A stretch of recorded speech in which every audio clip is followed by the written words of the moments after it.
Estamos de vuelta en Pauta Final. Hacemos además nuestro espacio de los miércoles junto al académico de la Escuela de Gobierno de la Universidad Adolfo Ibáñez. La columna de Cristóbal Belolio aquí en la 100.5. ¿Cómo estás, Cristóbal? ¿Qué tal? ¿Qué tal? Un gusto saludarlos, saludarlas. Qué bueno tenerte aquí en el estudio y volviendo ya a nuestro miércoles habitual. Después de los martes que habíamos tenido las semanas anteriores en este fin de año 2024. Oye, Cristóbal, hablemos de lo que está pasando con la reforma de pensiones. Vale. Démosle una dimensión también a lo que está en juego en esta discusión. En días en los que ha habido muchos tironeos, desde la oposición decían que el presidente estaba desahuciando este proyecto por el mensaje que entregó el lunes. Ayer tuvo un tono mucho más calmo el mandatario. Pero parece que la cosa se está cocinando a fuego lento en el Senado. Pero ese tironeo entre las coaliciones y dentro de esas mismas coaliciones también es bien evidente. Yo creo que ese tironeo se debió en un momento a que los sectores más extremos, podríamos llamarle así, de cada mundo político, porque aquí no puedo hablar de coalición en el caso de Republicanos y Chile Vamos. Sí puedo hablar de coalición en el caso del Partido Comunista y el resto del oficialismo. Pero los sectores un poco más radicales de cada bando dijeron, bueno, este acuerdo no nos gusta porque debiese ser 100% lo que yo ando buscando. Y en el caso de Republicanos eso significa que toda la cotización individual debe ir a, toda la cotización adicional debe ir a los 6 puntos, la cotización individual, ¿cierto?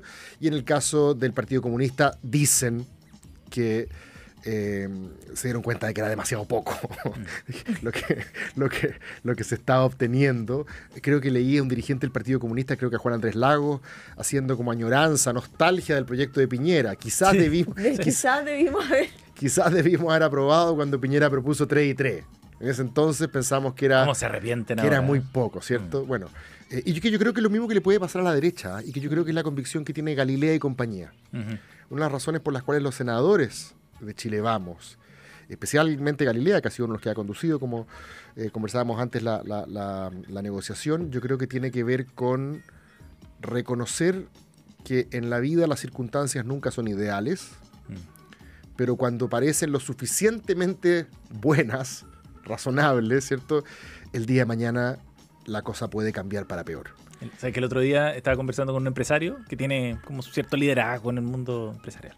Y decía, no hay mejor momento para aprobar una reforma tributaria, por ejemplo, que en un gobierno de izquierda que está en minoría en el Congreso.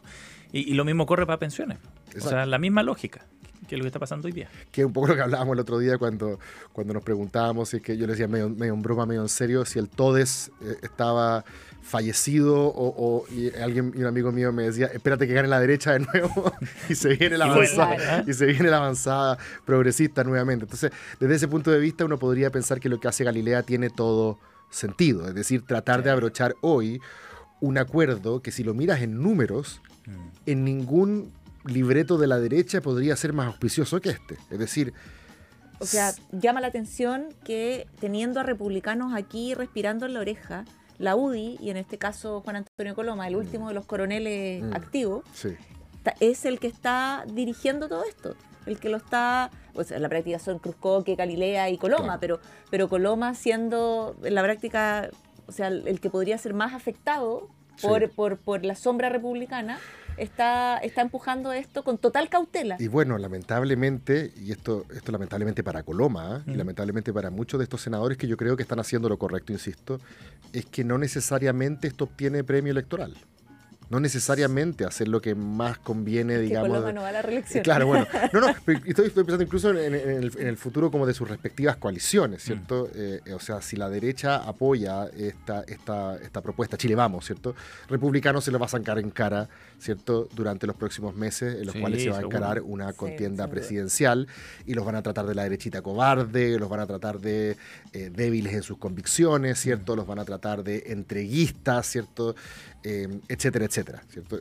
Y entonces, como ese libreto está más o menos escrito ya sabemos lo que va a pasar, es interesante la posición de la UDI porque tiene que actuar aquí con cierta responsabilidad país, sabiendo que puede que no sea necesariamente lo más rentable electoralmente, porque vas a tener a esta derecha respirando de la nuca en el próximo ciclo electoral. Ahora, ¿cuánto influye el resultado de la última elección municipal, por ejemplo, y de gobernadores en que ese riesgo se haya minorado un poquito?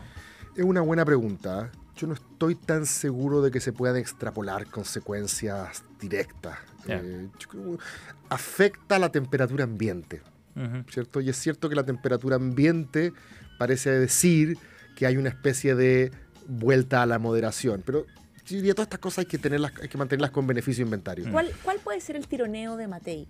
Que aparece con un tuit críptico, con un exeo bien críptico, donde aparece diciendo que hay que tener cuidado, estoy parafraseando, que la práctica no le gusta del todo, que esto puede traer riesgo, pero resulta que es la misma Matei que en mayo, en una entrevista en La Tercera, decía que las pensiones ya no eran prioritarias para los chilenos.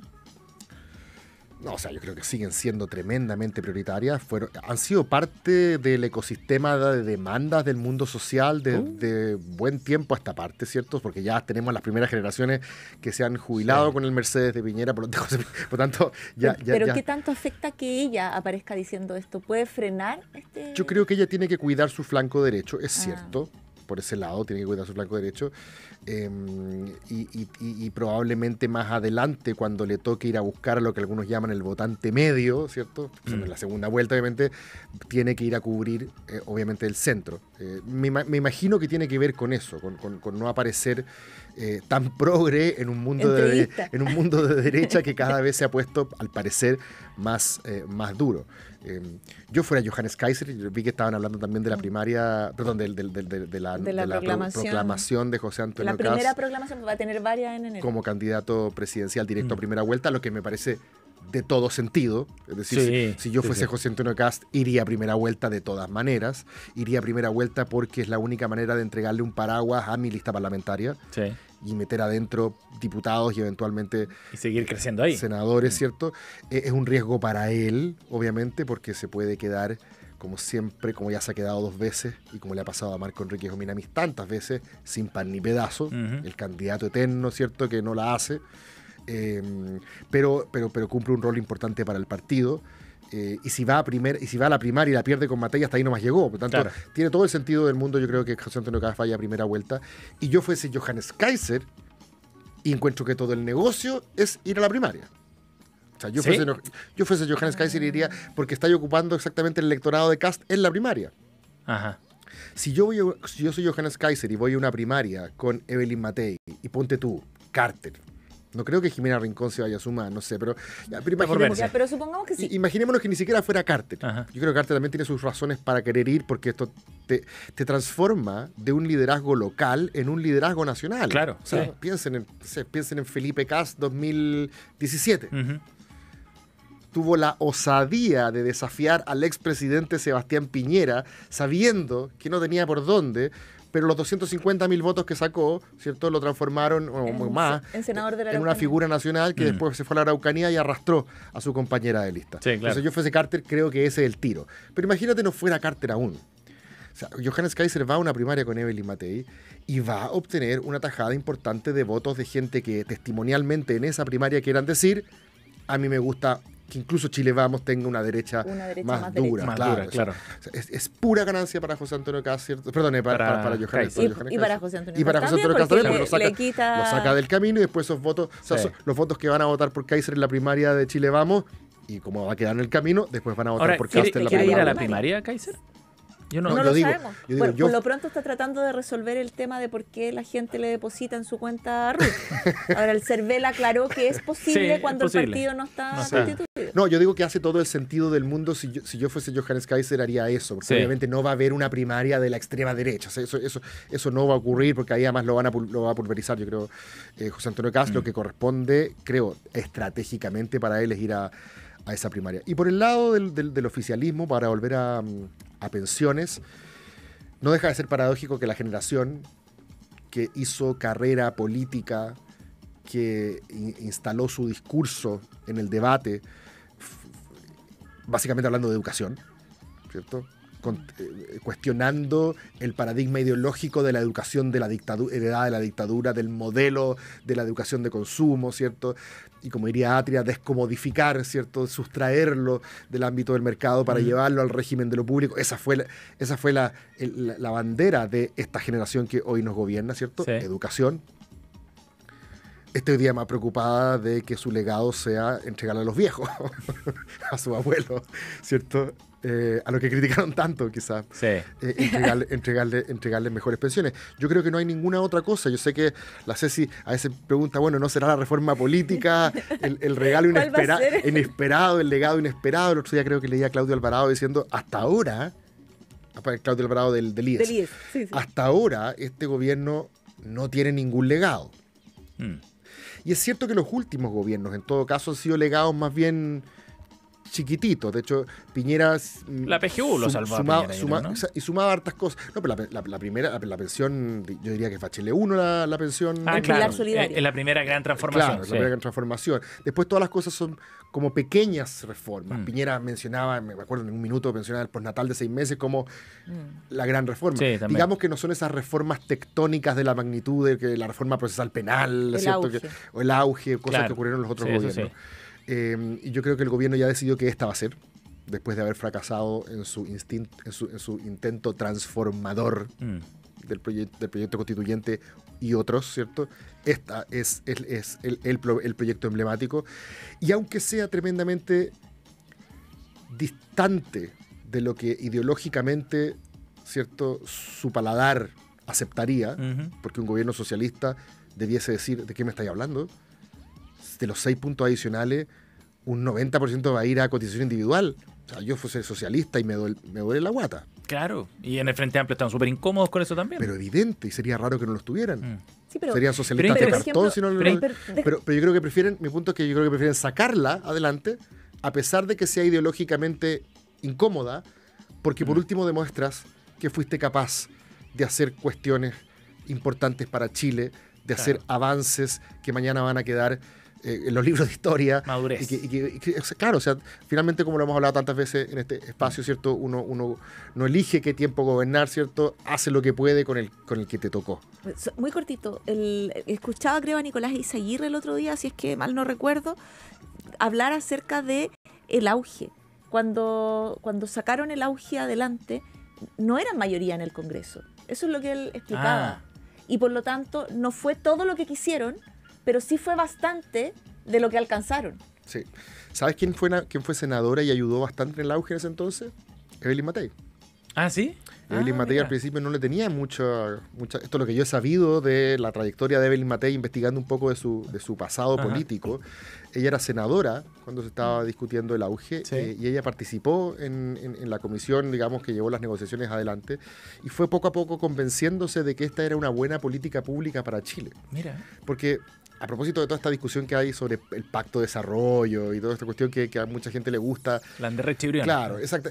Pero en el fondo tienen toda la razón. La única manera de que los países avancen es cuando sus élites políticas, y cuando digo élite no me refiero a socioculturales, me refiero a políticas, a las que fueron electas para representarnos, ¿cierto?, sean capaces de llegar a acuerdos desde veredas distintas. Porque eso es lo que le da amplitud, ¿cierto?, al acuerdo, es lo que le da sostenibilidad política y en el tiempo también. Proyección. Y estabilidad en el tiempo, porque si va a estar cambiando la política pública... Es lo único que permite, además, con la continuidad de las políticas públicas que muchas veces se miran con cierta envidia desde fuera a nuestros vecinos a Chile. Yo creo que retomar eso, más allá de que a este gobierno le resulte un poquito incómodo ideológicamente apoyar una reforma que en el fondo es seguir invirtiendo en la lógica de capitalización individual, digamos las cosas como son.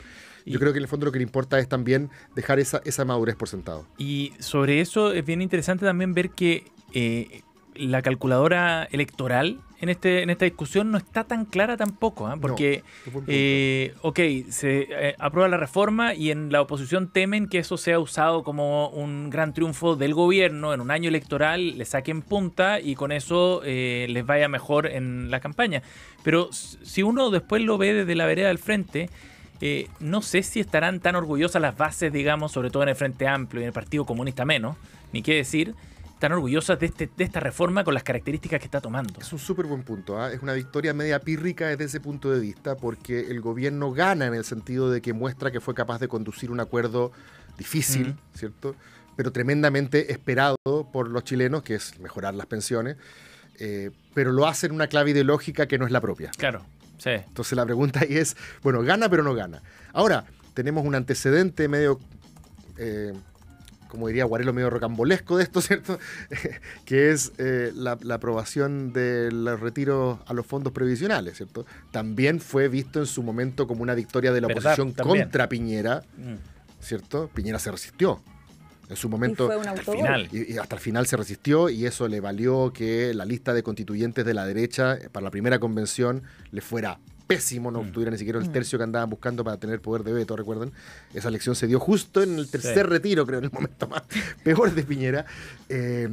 Y digo que también es medio paradójico que terminó por solidificar en la mente de los chilenos la imagen de que la plata finalmente era tuya. Claro. ¿Cierto? Y terminó porque yo creo que nadie sabe para quién trabaja, consolida el sistema de carga de cintura. Por eso es buena tu pregunta, Sebastián, de yo no tengo tan claro quién es aquí el que obtiene el beneficio electoral. Porque es distinto a lo que hizo Insulza a puertas de la elección de Lagos en el 99, cuando saca esta reforma laboral para poner a la derecha en una posición incómoda. Porque ahí cada uno estaba alineado con sus preferencias ideológicas. El gobierno saliente quería un proyecto más progresista a favor de los trabajadores, y la derecha era la mala frente a los trabajadores que se oponía, y hay algunos que creen que eso pudo haber influido en la recta final, en el triunfo de Lagos. Aquí es distinto porque las posiciones ideológicas y la ganancia política de corto plazo parecieran estar invertidas. Claro, y está bueno ese punto.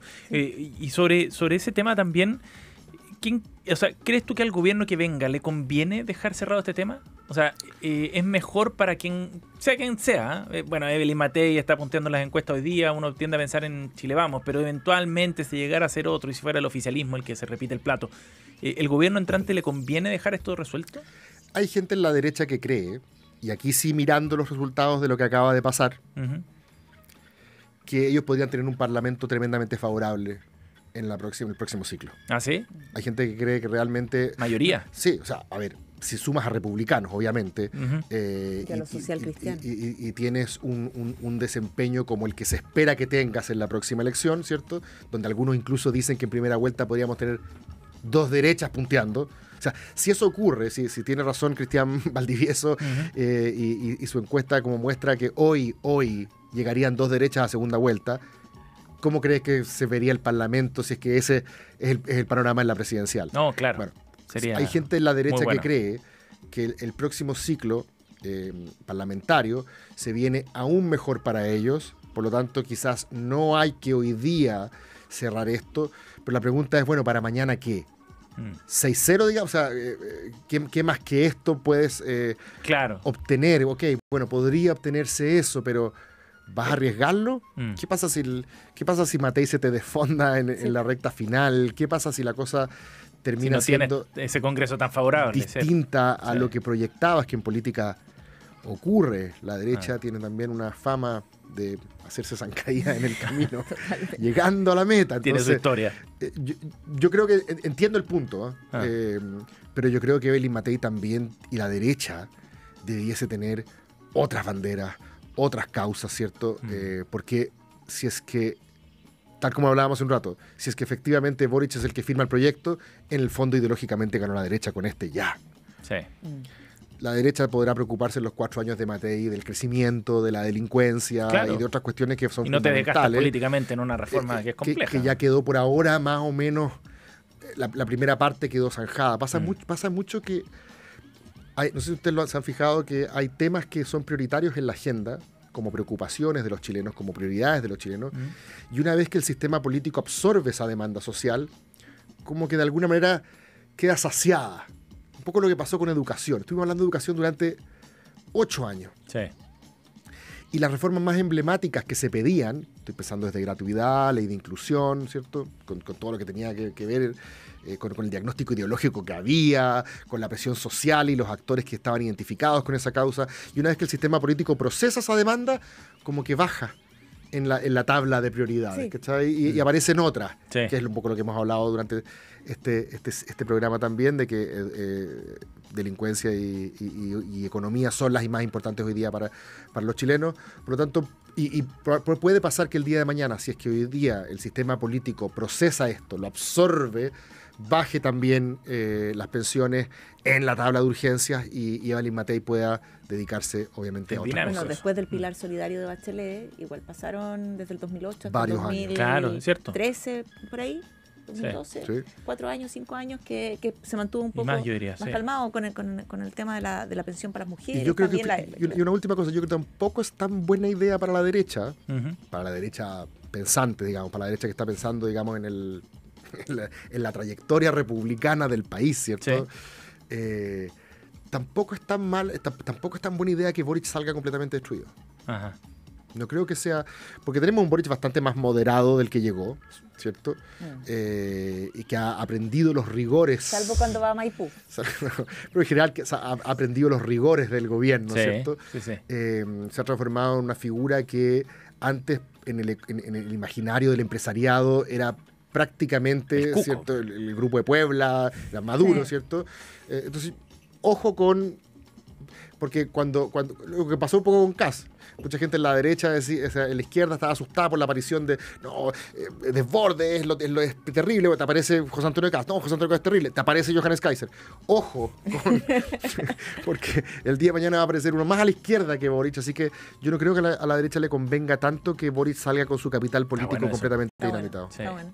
Cristóbal Belolio ha estado con nosotros aquí en Pauta Final. Gracias, Cristóbal. Muchas gracias, Cristóbal, que Gracias estés a muy usted. bien. Nos vemos la otra semana.